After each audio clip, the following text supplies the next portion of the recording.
తాజా అంశాన్ని చూస్తున్నాం. ముంబై మఖుర్ద్ ప్రాంతంలోని మహారాష్ట్ర నగర్లో ఇల్లు కూలింది.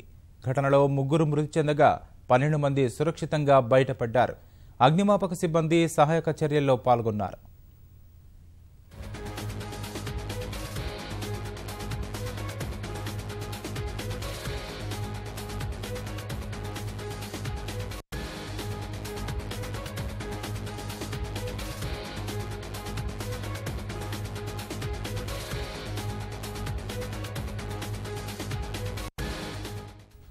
ముంబై మఖుర్ద్ ప్రాంతంలోని మహారాష్ట్ర నగర్లో ఇల్లు కూలింది.